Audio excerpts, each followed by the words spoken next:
Buonasera a tutti, è un piacere e un onore poter essere qui questa sera e condividere con voi questo passaggio significativo che ho deciso di fare relativamente all'arte millenaria della della meditazione.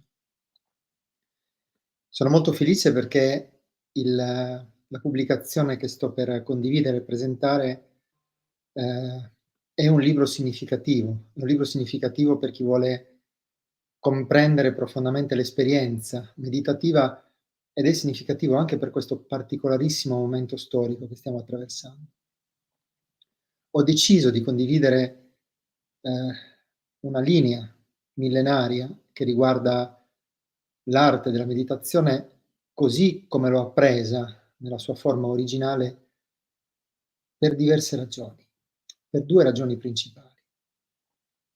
La prima ragione è che ha cambiato la mia vita in meglio e mi ha portato a vivere delle esperienze percettive e cognitive che non credevo possibili. Molto al di là degli stati ordinari di coscienza e dei limiti della mia immaginazione. E queste esperienze hanno avuto una ricaduta positiva non solo nella mia salute, nel mio equilibrio mentale e fisico, ma delle ricadute anche nella sfera professionale, nella sfera familiare e soprattutto hanno dato significato, hanno dato un proposito, ehm, per me straordinario alla vita. E la seconda ragione invece che mi spinge a condividere, questo scritto, questo libro, questo tipo di contenuti è che, o meglio è perché siamo all'inizio di un cambiamento epocale, nel quale per la prima volta l'essere umano, noi sentiamo reale il fatto che la tecnologia, o meglio l'intelligenza artificiale, possa superare, possa sostituire e addirittura dominare l'essere umano. Se noi ci consideriamo delle semplici macchine biologiche, seguendo quella che è stata la prospettiva scientifica riduzionista, meccanicistica che ha caratterizzato, quest'ultimo tempo, questi ultimi secoli, è inevitabile che la tecnologia ci superi e ci domini anche in tantissimi aspetti. C'è un pezzo di Giordano Bruno che ho che ho appuntato, che ho segnato, che ho riportato anche nel libro che voglio leggervi, voglio condividere con voi. Dice così: dice: "Le scoperte scientifiche, anche le più straordinarie, non miglioreranno la condizione dell'uomo, se prima questi non avrà fatto un salto di coscienza. Tanto si deve scoprire all'esterno, tanto si deve progredire all'interno. E se questa scienza, che grandi vantaggi porterà all'uomo, non servirà all'uomo per comprendere se stesso, finirà per rigirarglisi contro." Queste sono parole profetiche, anche perché sono state scritte e pronunciate nella seconda metà del 1500.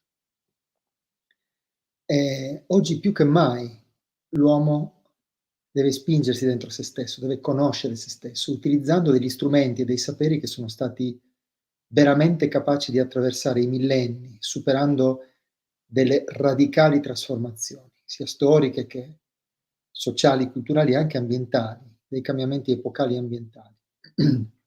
E tra questi strumenti che spingono l'uomo dentro se stesso, che spingono l'uomo a una conoscenza autentica della sua natura, l'esperienza che sta cambiando la vita a milioni di persone è la meditazione, che è una vera e propria scienza della consapevolezza.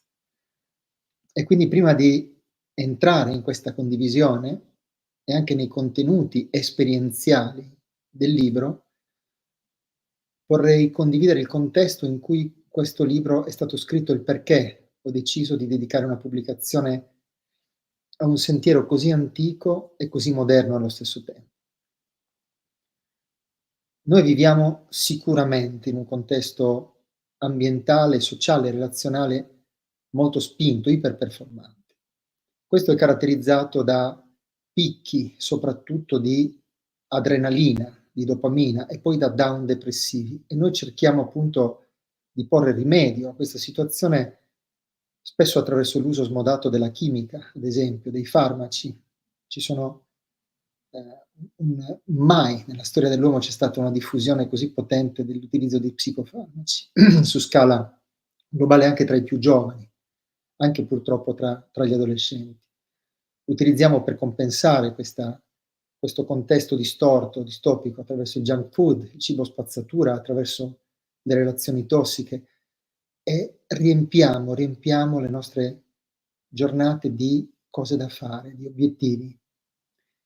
Questa accelerazione che stiamo vivendo è tale, è talmente profonda e non ce ne stiamo rendendo conto, che anche solo rispetto a 10 anni fa, anche solo rispetto a 10 anni fa, la nostra mente si trova in uno stato di infiammazione cronico, molto più avanzato. Noi siamo in un'epoca ed è solo l'inizio, di iperdigitalizzazione.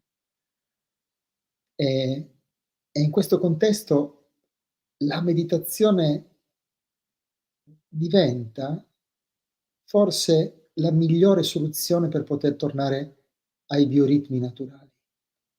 Per chi, per esempio, non può rimanere lunghissimi periodi a contatto con la natura.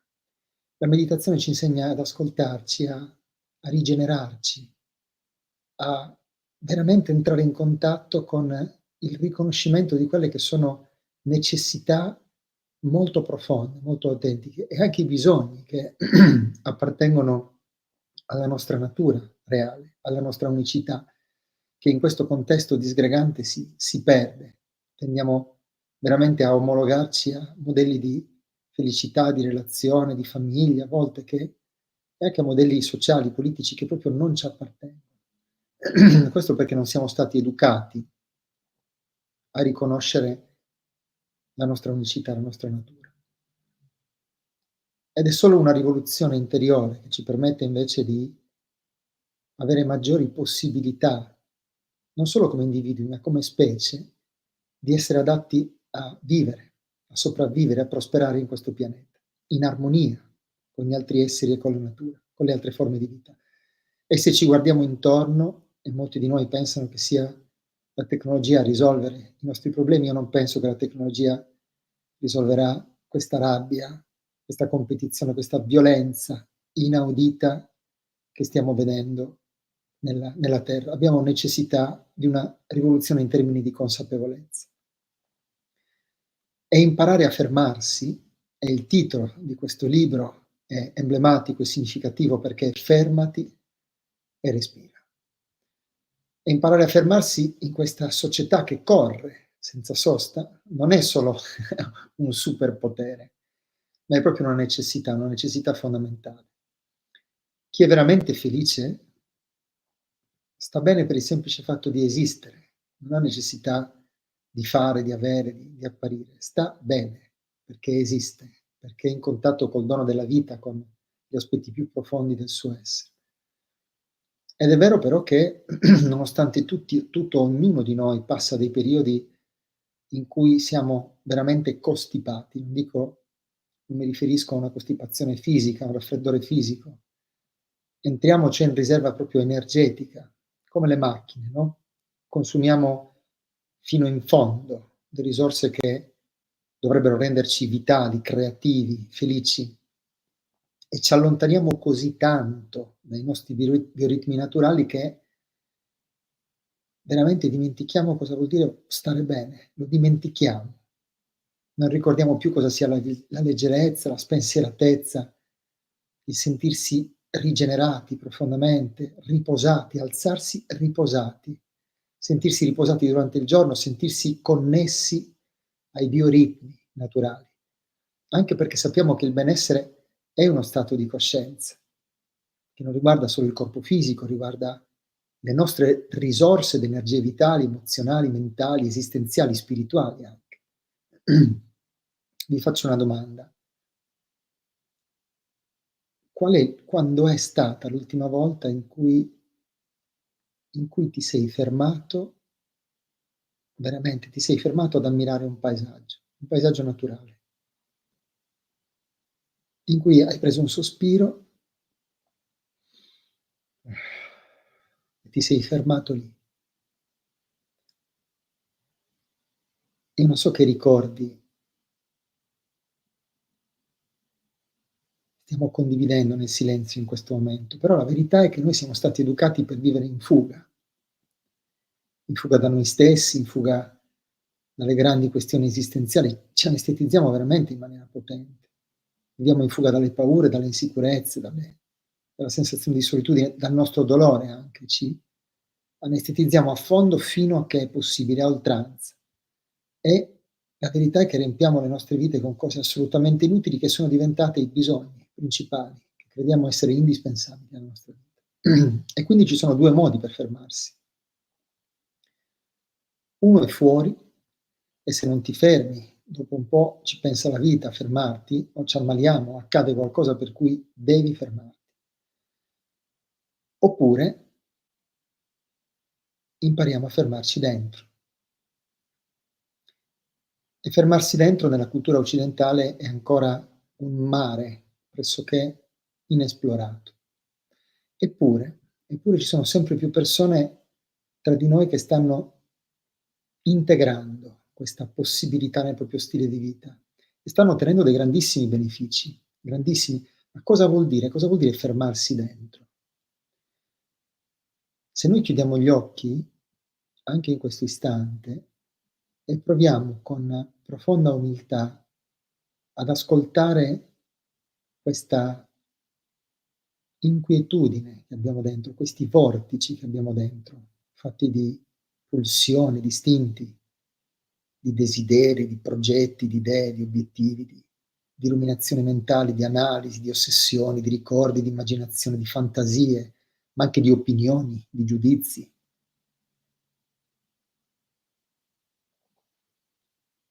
Possiamo prendere consapevolezza, fermandoci un secondo dentro, che dentro di noi ci sono delle acque che sono molto inquiete. Per questo imparare a fermare la mente è così importante. Perché quando fermiamo la mente, ciò che prima sembrava caotico, improvvisamente appare ordinato. Mentre quello, ed è paradossale questo, quello che prima si mostrava ordinato, alla nostra percezione risulta caotico. Quando voi state in mezzo alla natura e tornate per tanto tempo, in paradiso naturale, non so se è mai successo, ritornate in una città, quello che prima ti sembrava l'ordine, pulizia, ti sembra caotico, ti sembra sporco. Invece quello che probabilmente prima ti sembrava caotico, la giungla, magari ti rendi conto che lì c'è una pulizia, che il nostro concetto di pulizia inquina, sporca. Quindi fermare la mente rende le nostre acque interiori limpide e quando si acquietano queste acque, l'immagine forse che mi viene più, che richiama di più questo stato interiore è il mare che vedo alcune sere d'estate di fronte all'isola di Tavolara, il mare che si fa olio e riflette magari la luce del tramonto, no? E lì alcune volte mi sono fermato, mi è proprio venuta una sensazione di pace dentro. Mi son fermato, ho preso un sospiro profondo e ho lasciato che una consapevolezza diversa potesse farsi sentire nel mio essere. E guardando quel mare mi è venuto in mente che la mente dei puri, la mente dei bambini, e anche la mente di chi medita in profondità è come quell'olio, come quel mare. Può vedere molto chiaramente il miracolo della vita e tutto diventa quieto. Abbiamo di nuovo gli occhi, il naso per sentire, le orecchie, la bocca per entrare proprio in un mondo, per entrare nella vita che abbiamo davanti. E quando quell'acqua cristallina della Sardegna, per chi la conosce, si fa olio, in queste sere di luglio, di agosto, quell'olio è forse l'immagine più vicina alla mente meditante che io possa conoscere e associare. Ed è fatta da 2 aspetti, da quiete e da bellezza, e sia quella quiete che quella bellezza modellano il mare ed è uno spettacolo incredibile, ti vien voglia proprio di fermarti a guardare, di fermarti a sentire, no, perché c'è un mistero silenzioso che si posa proprio su quel mare, su quelle acque. E proprio lì, in quella superficie, per me, se mi fermo a respirare e vado oltre il respiro, il tempo scompare, rimango sospeso fino a quando mi accorgo che un sospiro mi richiama al mondo. E lì, in quei momenti, io comprendo che c'è speranza, che meditare è una possibilità reale, naturale, disponibile veramente a tutti. Come dicevo prima, la meditazione sta cambiando la vita di milioni di persone.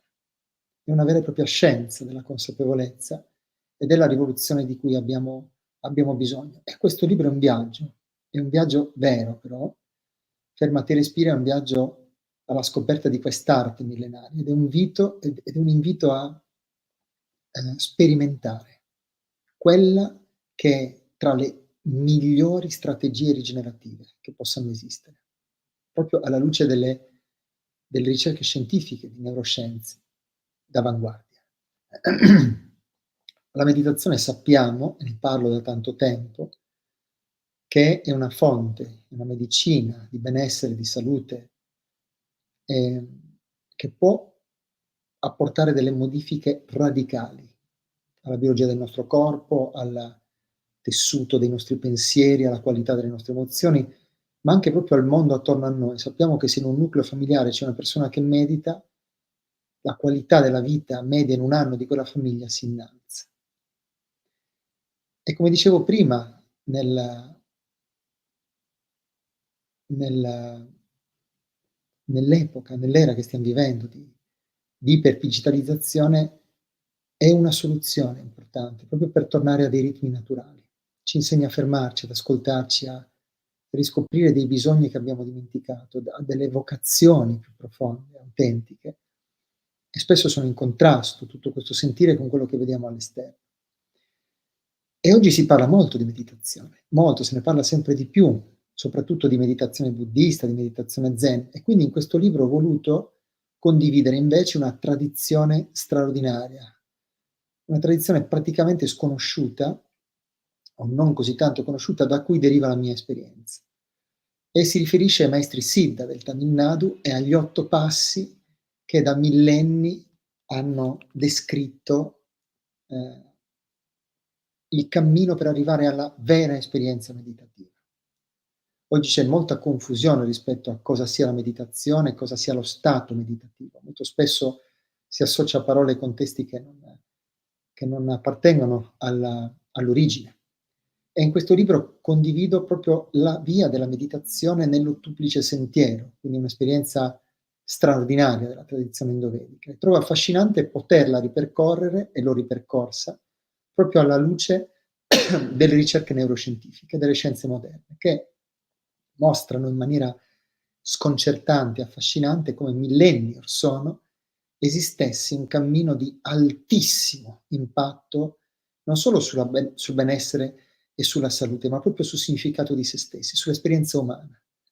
Ed è per questo che questo tipo di cammino oggi è estremamente attuale ed è di grandissima rilevanza per questo momento storico, per questo momento evolutivo.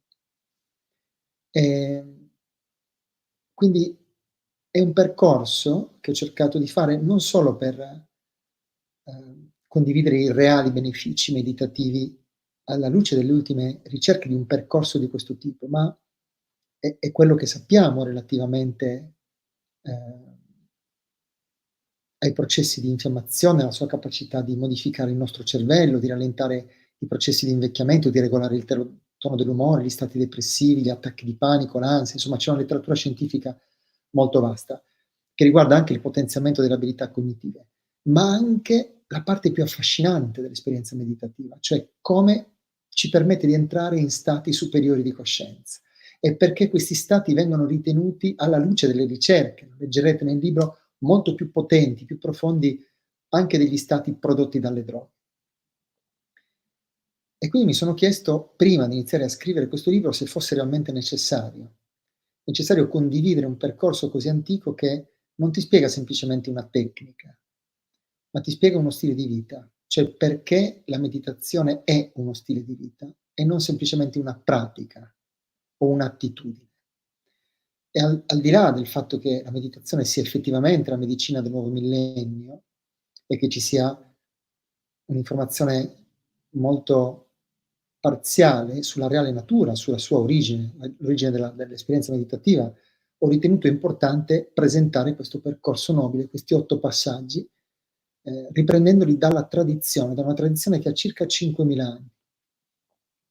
E di farlo alla luce delle neuroscienze, creando un ponte straordinario tra questo antico linguaggio e invece il linguaggio razionale, moderno, che è capace oggi però di tradurre queste esperienze in numeri, in un linguaggio biologico. Noi sappiamo che e ho voluto fare principalmente un libro sia ispirativo, ma un libro anche molto pragmatico, che dà delle indicazioni specifiche per ognuno di questi passaggi. E soprattutto alla fine del libro ho riportato l'esperienza di una sequenza meditativa, che è quella che, pratico da più tempo, da circa 30 anni, che racchiude questi 8 passi, rappresenta proprio l'ottuplice sentiero. È un libro ricchissimo, lo troverete ricchissimo di tecniche, di suggestioni, ma anche ehm, di approfondimenti e dal mio punto di vista è un testo che rappresenta un fondamento imprescindibile per qualsiasi persona voglia occuparsi, interessarsi o approfondire l'esperienza meditativa. Uhm, Vorrei innanzitutto invitarvi, prima di approfondire questa presentazione e di darvi una suggestione più concreta sui contenuti, vorrei invitarvi all'evento esperienziale che faremo. Faremo un evento esperienziale il 9 novembre e l'evento farà partire una settimana di approfondimento gratuita sui contenuti del libro, cioè percorreremo insieme l'ottuplice sentiero per arrivare alla pratica della sequenza completa. Nel libro ci sono degli aspetti che ho voluto approfondire, che per me sono estremamente affascinanti.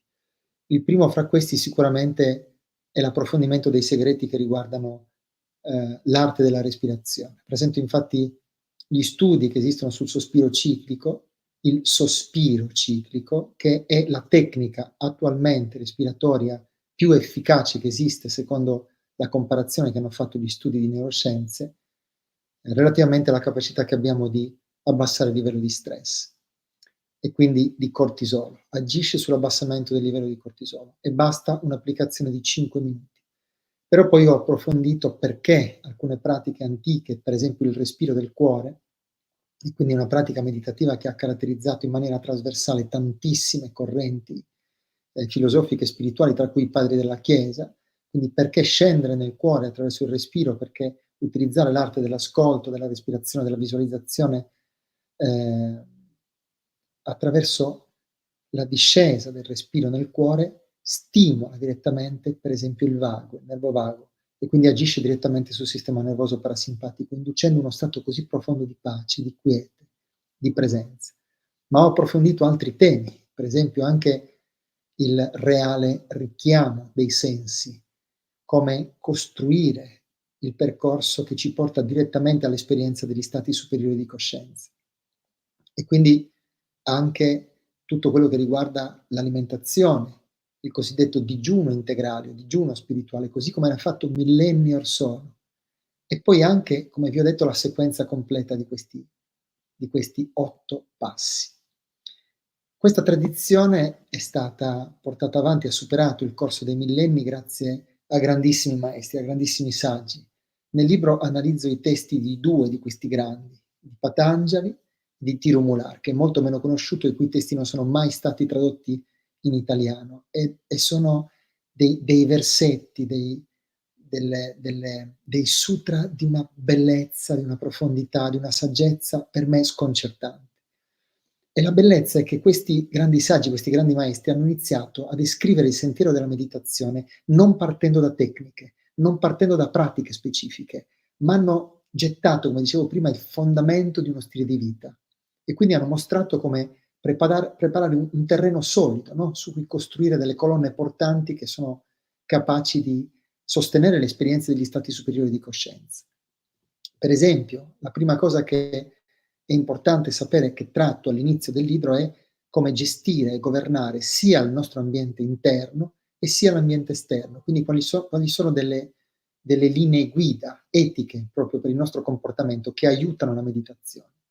Però attenzione, queste linee guida che sono state date millenni or sono, il loro scopo non è quello di rendere l'individuo socialmente adatto, buono, omologato, non sono delle regole per sottomettere le persone, no? Non sono dei comandamenti.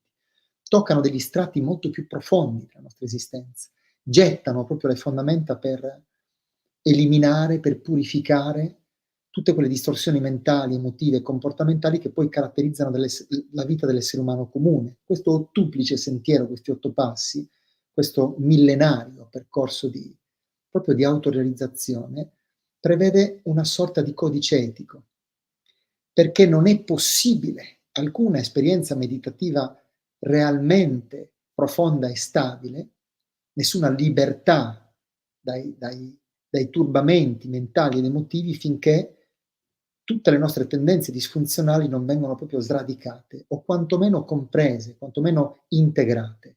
E quindi dentro di noi, dentro ognuno di noi, è presente una certa dose di violenza, anche verso noi stessi. Ci violentiamo quando non rispettiamo i tempi, gli spazi, l'ascolto di cui abbiam bisogno, ma l'odio che sentiamo, anche l'odio verso una persona che ci taglia la strada nel traffico, la disonestà, il disprezzo, la sessualità distorta, la possessività, sono alcune, solo alcune delle distorsioni nelle quali noi possiamo veramente smarrire la natura umana.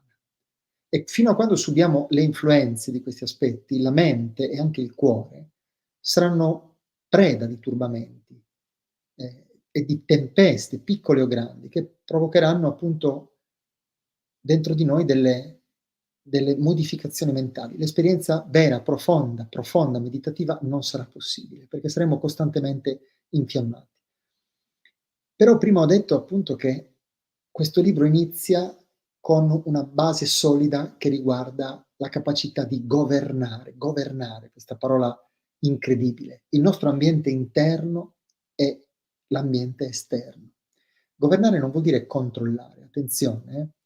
Se io penso alla parola governare, molti di noi sicuramente la associano all'esercizio del potere, no? All'amministrazione politica, al governo, ai giochi di potere, anche alle dinamiche di profitto, di convenienza, anche governare un'azienda. Però in realtà proviamo a entrare un attimo più in profondità. È possibile, noi possiamo cogliere dei significati molto più ampi nella parola governare, molto più nobili. Mi vengono per esempio in mente, so che non è un'immagine, però a me vengono in mente i cowboy che governano le mandrie, oppure i contadini che governano e mandano avanti le fattorie, o il cane pastore che governa le greggi. Cosa vuol dire governare? Vuol dire per me avere cura, provvedere alle necessità quotidiane, riuscire a mantenere un ecosistema in salute, in equilibrio, attraverso la cura, la presenza, il lavoro. In alcune case, per esempio, esiste ancora l'immagine del governante o della governante, una figura un po', una presenza che si prende cura affinché tutto funzioni bene, affinché non manchi nulla. Cioè, governare vuol dire arricchire, dare un significato di cura alle cose, cura sapiente, attenzione, premura, sensibilità, saggezza. Cioè, governare è qualcosa mi viene in mente il Cantico delle Creature di San Francesco, quando dice Laudato si mi Signore per nostra sorella Madre Terra, la quale ci sostenta e ci governa e produce diversi frutti, eccetera, eccetera. È la terra che ci sostenta e ci governa. Cioè, è bellissima, e il substrato con cui inizia l'esperienza meditativa deve essere esattamente questo, prendersi cura di sé. E questi grandi saggi maestri che presento nel libro hanno portato alla luce proprio la stretta dipendenza che esiste tra il nostro sentire interiore e la realtà esterna, sottolineando proprio la continuità tra questi due mondi. E quindi governare il proprio mondo interiore innanzitutto vuol dire renderlo puro, renderlo armonioso, renderlo luminoso. Questo è l'inizio di un percorso straordinario che ci porta poi all'esperienza, dell'ottuplice sentiero di meditazione. Parlo chiaramente di, regole straordinarie che hanno, veramente attraversato, i millenni e che sono diventate dal mio punto di vista dei grandissimi fari. La prima di queste regole, per esempio, ha permesso a Gandhi di liberare l'India, Ahimsa, la non violenza. Cosa vuol dire la non violenza? Perché è così importante essere non violenti con se stessi? E cosa vuol dire non essere violenti oggi con la natura, con l'ambiente, con gli altri, con le persone che abbiamo in casa? O la seconda regola è satya, essere in contatto col principio della verità, della tua verità, che ci aiuta a restare veramente nell'autenticità nel cuore, non è semplicemente dire la verità, non possiamo banalizzare queste questi aspetti così sacri. Oppure la non appropriazione, che ci ricorda che nulla ci appartiene. Cioè pensateci, tra 200, tra 300 anni non saremo neanche un ricordo. Nella casa dove tu vivi abiteranno altre persone, forse non ci sarà più neanche questa casa, neanche la tua casa, la tua macchina, i tuoi abiti. Tu hai ricordi del tuo quadrisavolo, del tuo trisavolo, non saremo neanche più un ricordo, niente ci appartiene, neanche quello che pensiamo. Asteia, questa è la regola, guardate quanto sono attuali queste regole. Oppure Brahmacharya, che ci insegna la consapevolezza dell'energia sessuale, l'importanza di trasformarla, di sublimarla, di trasformarla in creatività, in salute, in forza, in vitalità, o il non accumulo, quindi il ritorno all'essenziale. Guardate quanto questi aspetti sono di una potenza, di una applicabilità quotidiana, e questo è solo l'introduzione a quello che poi è l'esperienza vera e propria di concentrazione, di richiamo dei sensi, l'esperienza superiore degli stati di coscienza. Oppure le regole che riguardano la purificazione, come purificare il corpo, come purificare le emozioni. Prima ho parlato di digiuno profondo, o la contentezza, perché alcune persone, io ricordo alcune donne della ottuagenarie della Sardegna che, pur avendo pochissimo, vivevano in uno stato di contentezza. L'altro giorno ho ricordato con un amico l'attuale re dell'isola di Tavolara, che ha 90, più di 90 anni, forse 91, 92 anni. L'abbiamo visto quest'estate, lui in quella piccola isola, con quelle piccole cose, lui è immerso nella contentezza. Ed è un grandissimo insegnamento di vita. E poi tapas, il fuoco interiore. Cosa vuol dire avere l'ardore necessario per entrare in profondità in un cammino meditativo? Cos'è questo ardore? Da dove viene? E poi lo studio e la consapevolezza di sé, l'auto-osservazione, la capacità di veramente vedere cosa sta accadendo dentro di noi e fuori di noi senza esserne più il prodotto dei mondi che creiamo. E infine la resa all'aspetto divino dell'esistenza, che dentro ognuno di noi ha una idea nobile. Alcuni di noi associano il divino alla luce, altri alla bellezza, altri alla verità, alla giustizia, all'amore, al potere. Ma dobbiamo orientarci, dobbiamo cercare ispirazione ogni giorno. Quello di cui ho appena parlato è semplicemente yama e niyama, sono i primi due passaggi che nel libro sono presentati in maniera molto pragmatica, attraverso esercizi, attraverso pratiche contemplative, e poi entriamo nella postura del corpo che deve essere la nostra casa, entriamo nell'arte della respirazione, nell'arte del richiamo dei sensi reale, ed è di una potenza incredibile il richiamo dei sensi. Pensate che Gandhi, attraverso il richiamo dei sensi e il digiuno, ha fatto è riuscito a trasformare profondamente la coscienza di milioni e milioni di persone. Milioni di persone. Pensate alla potenza del richiamo dei sensi per la concentrazione, per la focalizzazione, per la rigenerazione in un mondo che è caotico, quanto è importante, quanto è attuale il cammino meditativo, da tutti i punti di vista, anche per superare un percorso, un momento estremamente delicato e doloroso della propria vita. E infine parlo nel libro, in maniera estremamente semplice, ma secondo tradizione, di dharana, della vera concentrazione, del vero stato meditativo, dove è nato, quando è nato, a cosa si riferisce, come sperimentarlo, e infine del samadhi, degli stati di supercoscienza. Cosa sono, quali sono le ricerche scientifiche d'avanguardia rispetto a queste possibilità percettive e cognitive che abbiamo, e perché danno un senso così profondo alla nostra vita, perché danno proposito, perché danno significato, perché ci permettono di svegliarci la mattina e di sentire che veramente stiamo vivendo una vita degna di essere sperimentata, vissuta. Io credo che questo tipo di ricchezza sia veramente fondamentale ai giorni d'oggi, e quindi ho deciso in un libro che abbiamo chiamato "Fermati, respira", di, per la prima volta alla luce delle neuroscienze, parlare dell'ottuplice sentiero, ehm, fondandolo sull'insegnamento di Patanjali di Tirumula. Tirumula è un grandissimo maestro tra i Siddha, yogi del Tamil Nadu, e sono onorato di poter condividere e portare parte del suo insegnamento all'interno di questo libro anche in Italia, dove non c'è ancora un testo completo tradotto di questa tradizione millenaria. Sono molto felice di poterlo condividere con voi il 9, il 9 di novembre. Farò una presentazione esperienziale dove sperimenteremo tante tecniche presenti nel libro, e da quel momento partirà una settimana per le persone che hanno partecipato, di pratica, intensa. Per partecipare all'evento è necessario avere il libro, avere 2 libri, uno come dono e uno per se stessi, non c'è un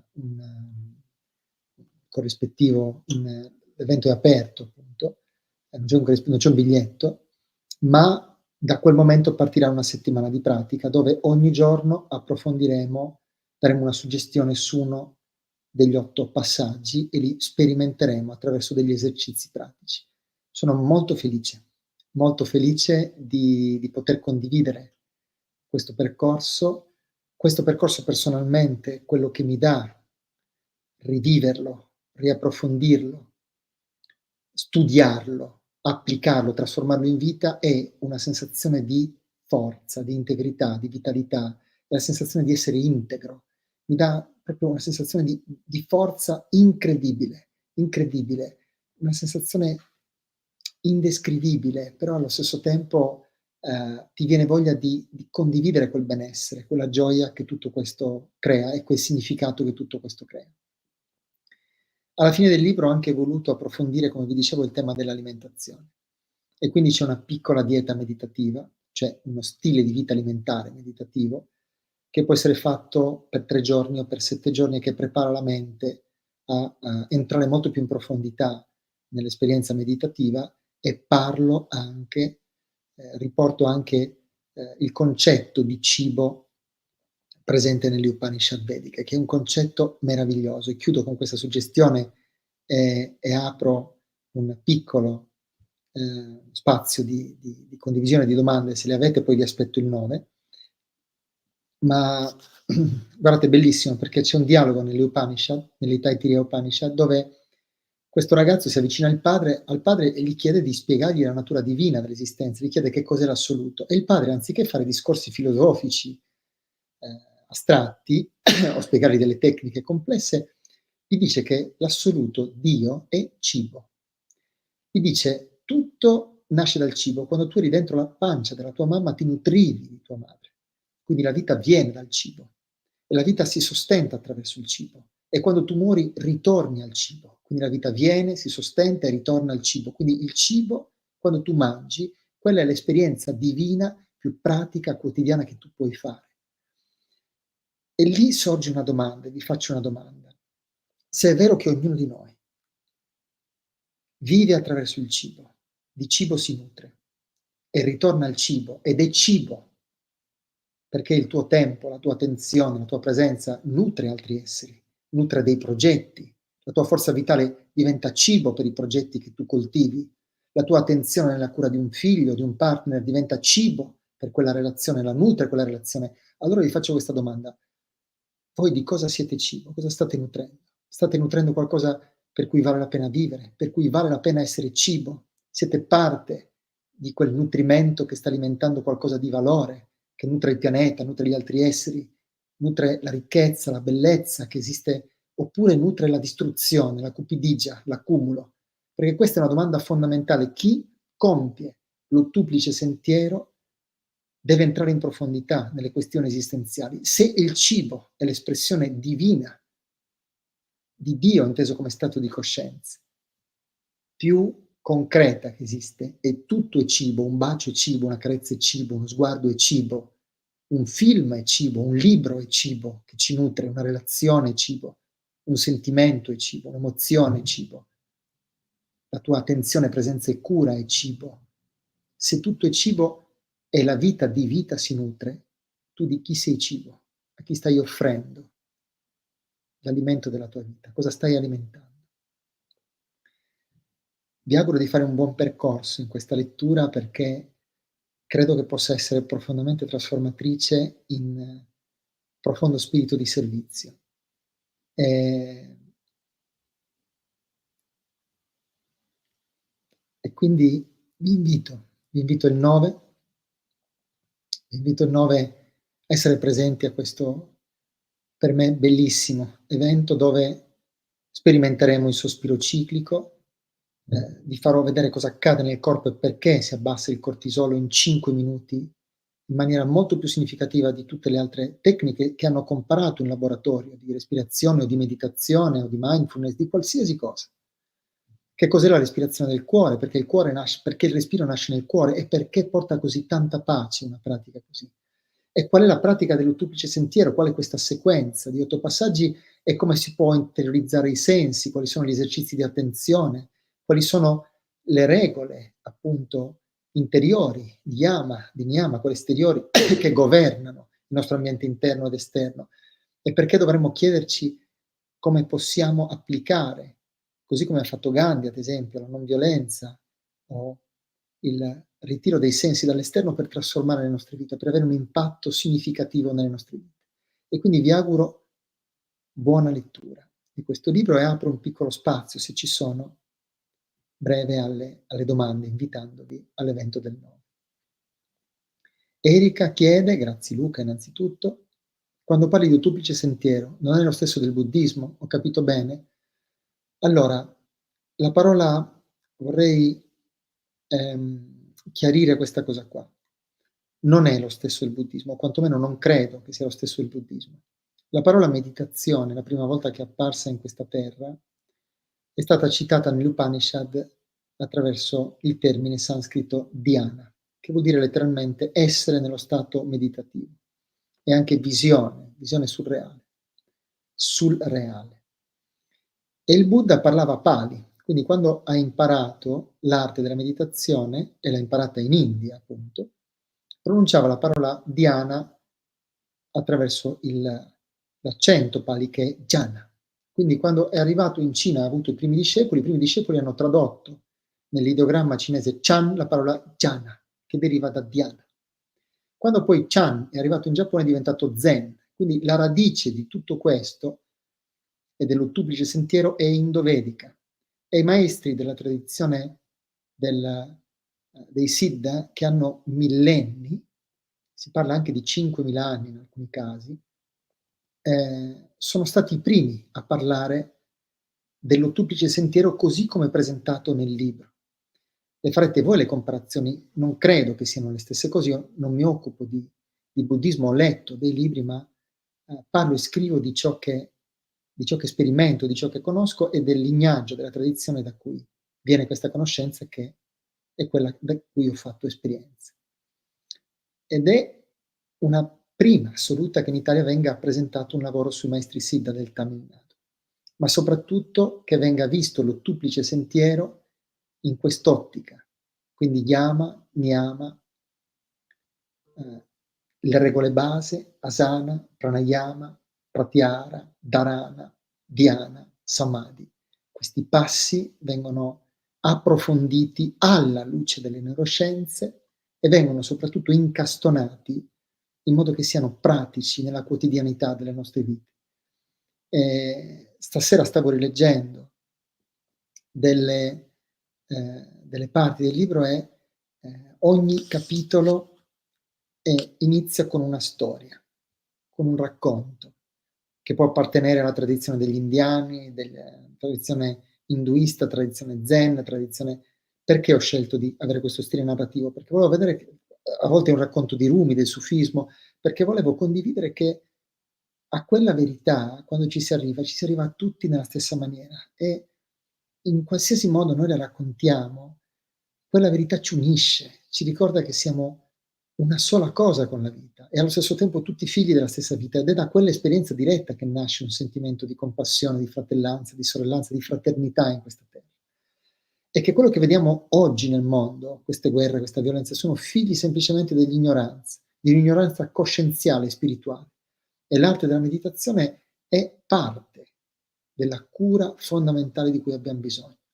Non sarà nessuna legge, non sarà nessuna intelligenza artificiale a cambiare veramente il destino dell'uomo, sarà una rivoluzione di consapevolezza. Non può esserci nessuna tecnologia capace di guarire la rabbia, l'odio, il disprezzo, l'assenza di compassione, di amore che è presente nell'animo umano. C'è bisogno di una rivoluzione di coscienza. La meditazione è una via quando non è vissuta in maniera utilitaristica per gli effetti collaterali che propone, che crea, che sono straordinari, ma quando viene vissuta nella sua forma originale, che è un percorso nobile che ci porta a stati di unione con la vita, quando viene vissuta con quella nobiltà, e questo libro riporta quella nobiltà, diventa uno stile di vita, diventa una grandissima medicina per questi tempi. Per questo io credo che questa è una delle ragioni principali che mi ha spinto a condividere quello che è il percorso che la mia vita, che ha cambiato la mia vita, che la mia vita l'ha trasformata radicalmente. Chiedo a Luca di condividere un altro paio di domande, poi vi abbraccio, vi saluto e vi aspetto il 9 e vi auguro buona lettura. Io sono felice di condividere un libro così pragmatico, tra l'altro. Dall'Academy, da Instagram, dice: lo encuentro en castellano. Allora, en spagnolo, en castellano, será traducido antes el libro anterior, como si todo fuese un milagro, y después vendrá esto. Pero si mientras tanto quieres leerlo en italiano, será un honor. En España hay el hilo de oro. El hilo de oro que es el recorrido pragmático donde aplicamos todo esto. Spero di essere stato utile. Noemi chiede: vorrei chiederti se l'amore ci salverà da questa disumanità verso la quale stiamo andando. Allora, io credo che quando ci sono dei giorni in cui mi guardo intorno a seconda dei contesti in cui sono, magari in una scuola, magari in un carcere, in un ospedale, oppure di fronte a un gruppo di persone, quando non sento amore nel mondo è perché non sto dando amore. Quando vedo confusione è perché non sto dando chiarezza alle cose e a me stesso. Se ognuno di noi, nella profondità del suo essere, scegliesse di amare, di risvegliare negli altri questo amore, impegnandosi veramente in profondità al servizio di questo stato di coscienza che non è un sentimento, io credo che vedremo in poco tempo una grandissima trasformazione. Ma non c'è una cultura della consapevolezza, non c'è un'educazione alla consapevolezza. Questo non è un libro sul benessere. È un libro che come effetto collaterale ha il benessere e spiega perché la consapevolezza crea benessere. Ma l'obiettivo della consapevolezza non è il benessere. L'obiettivo della consapevolezza è il dono di sé, è la comprensione della natura dell'amore. Chiunque sperimenti l'amore realmente in profondità deve andare oltre se stesso. Pensate a una madre. Una madre sperimenta quell'amore quando va oltre se stessa e ce la fa anche quando non ce la fa più e trova delle risorse straordinarie. E in quella sensazione di unione, nella celebrazione di quello che prima era una sola cosa con lei, nella celebrazione di quell'unione attraverso la cura, la presenza, il servizio, lì l'amore diventa un'azione, un respiro, un gesto, anche una preoccupazione. E chi non riesce a vedere che in questo momento storico quello che vediamo nel mondo è una richiesta di aiuto, che questa rabbia, questa cupidigia, questa menzogna dilagante, semplicemente una profonda ignoranza sulla natura dell'essere, dell'amore, della consapevolezza, e ognuno di noi sbaglia, e condanna tutto questo senza vedere che c'è bisogno che ognuno di noi faccia un passo in termini di consapevolezza e di rivoluzione di coscienza. Chiunque faccia questo si perde in questo stesso sistema. Ho iniziato questo incontro dicendo, e ne sono profondamente convinto, da poco hanno presentato i robot che entreranno nelle nostre case sarà un'ulteriore illusione, che educheranno i bambini sarà un'ulteriore illusione. Voi sapete che quando noi leggiamo una favola a un bambino, la leggo io, la legge il padre, la legge la madre, la legge un altro essere umano, la parte del cervello collegata alle emozioni si attiva. Se lo legge una voce registrata, non si attiva la parte delle emozioni. Ci sono degli elementi che riguardano le relazioni umane, i valori, il noi, che sono irriproducibili e in questo periodo noi saremo spinti a trovare quell'unicità che riguarda la spiritualità, intesa non come religione, ma come significato della propria vita, il proposito della propria vita autentico, la propria legge naturale, la propria vocazione, che è laica, è universale, non è assoggettabile a un credo, una verità, perché fiorisce nell'essere umano che entra in contatto con l'essenza di sé e fiorisce in maniera spontanea. Ed è la stessa verità che il sufismo, il cristianesimo, l'Islam, tutti hanno cercato di celebrare, riducendola però a regole, a un approccio istituzionalizzato di quella che invece è un'esperienza essenziale necessaria per poter vivere significativamente quest'unica possibilità che abbiamo nell'oceano dell'infinito, che si chiama esistenza e passaggio terrenale. Come ognuno di noi vivrà queste cose sarà semplicemente una sua scelta. Questo libro parla di questo, di questa scelta. Parla di una rivoluzione in termini di consapevolezza, in termini di presenza, in termini di saggezza, in termini di amore, in termini anche di armonia con le leggi naturali di cui facciamo parte. E quindi è questo. Se tu mi chiedi c'è rimedio, l'amore salverà, perché utilizzi il futuro? Tu in questo momento stai amando ciò che senti. Cosa vuol dire amare quel senso di frustrazione, di rabbia, di impotenza? Vuol dire essere deboli, vuol dire non avere energie. Ci stiamo affidando perché sappiamo cosa va fatto. Noi sappiamo cosa va fatto. Noi abbiamo creato ideologie intorno alla pace, manifestiamo per la pace, facciamo la guerra per la pace. Abbiamo fatto un business intorno alla pace. Ma questa cosa ha mai risolto qualcosa? No.